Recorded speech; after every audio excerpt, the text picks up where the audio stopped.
What up, fam, again? My dudes.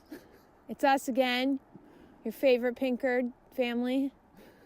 Out camping in our Adirondack backyard. So, today we are going to be talking about Instagram. Specifically, Instagram strategies.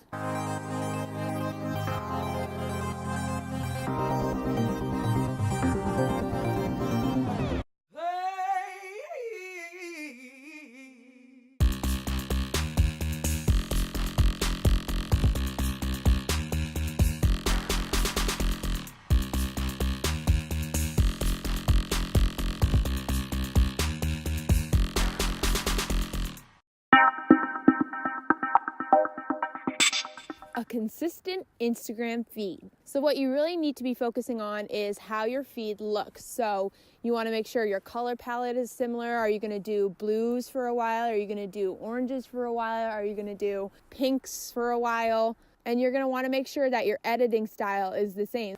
One great way to do that, in Lightroom, start off with the same set of presets for all of your photos, and then just work from there with lighting and contrast and stuff like that, so that you have all of the colors very similar in each picture.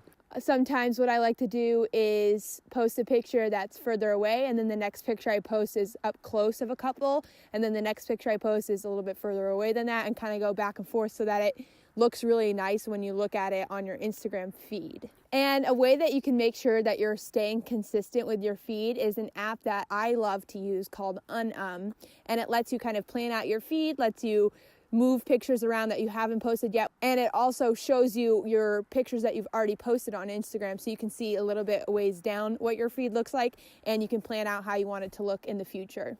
Next up is consistently posting. Studies actually show that if you start posting every single day on Instagram, you get a lot more engagement and a lot more followers than if you were just posting sporadically. So if you feel like you don't have enough time every day to post consistently on Instagram, what you can do is you can make drafts on Instagram and have everything ready to go for like a week in advance, and then just click post and post those every day, and then you don't have to spend time on Instagram. Or you can use a wonderful app called Buffer.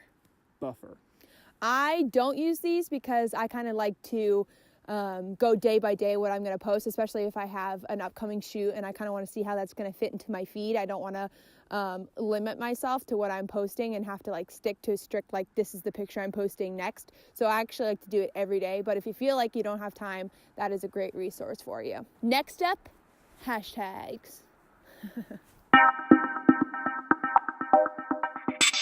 So you can post a maximum of 30 hashtags per comment, and sometimes people post hashtags, and I used to do this too, in the caption itself. It's actually better to post it as a comment, and so I post 30 hashtags that have to do with what I'm posting. So couples, weddings, that kind of stuff. So you want to make sure that you are using hashtags that are consistent with your brand or your photography, or if you're just doing it for fun, then what's in your picture. You want to make sure that when people are searching for those things, they can find you.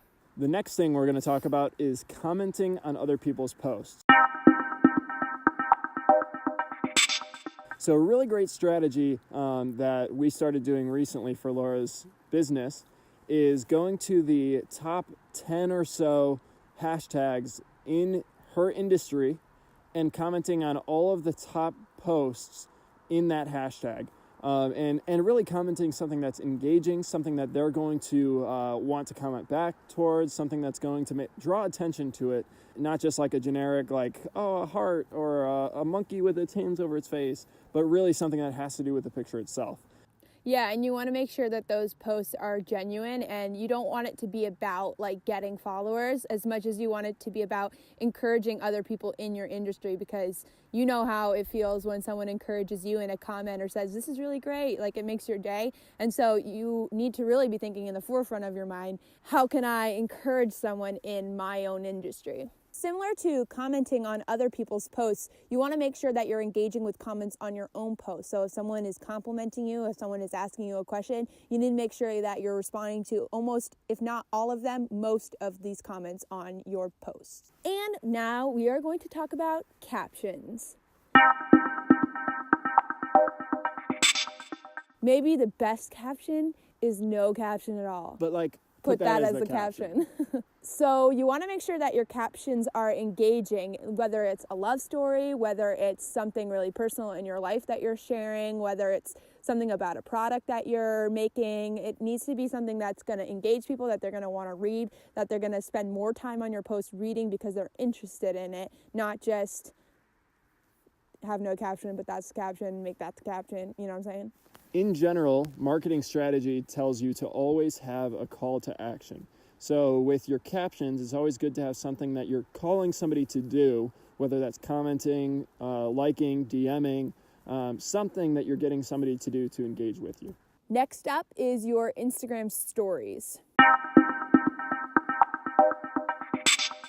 On top of posting every day, you also want to make sure that you have a fun, engaging Instagram story. And Instagram has actually done a great job of helping you with this. They have polls, they have questions, they have reactions, they have music now, they have filters, they have all of these different things that are helpful for making your Instagram stories interesting. And same thing with what Dan was talking about, you want to have a call to action. So what's helpful on Instagram stories are polls, like, do you follow me on Twitter? Yes or no? Have you watched my YouTube video? Yes or no? Just things like that, so you can get an idea of how engaged people are with you and also get people excited about the content that you're putting out there. Next up is networking. Networking is really important because Instagram is a social media network, so you should network with other people. In order to get engagement with your posts, you have to really build relationships with people. You really have to get to know the people who are following you so they actually want to engage with you. So, for example, Laura has done a lot of networking for her Instagram. So one of my best friends I actually met through a shoot that I did with,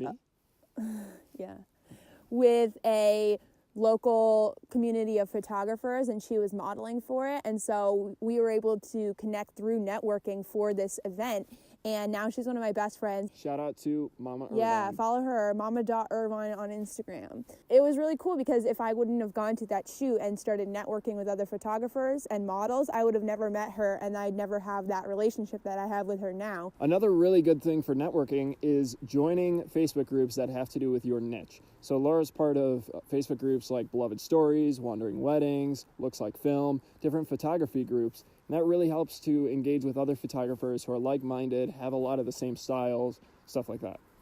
Another cool networking opportunity that I have is through Bang Shoes, and I'm an ambassador for them.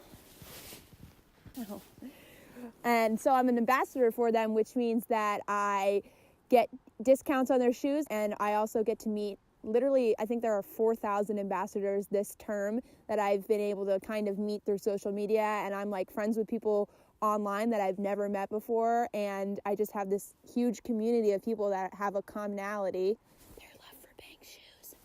And yeah, that's just been a huge networking opportunity as well. It's just so much fun.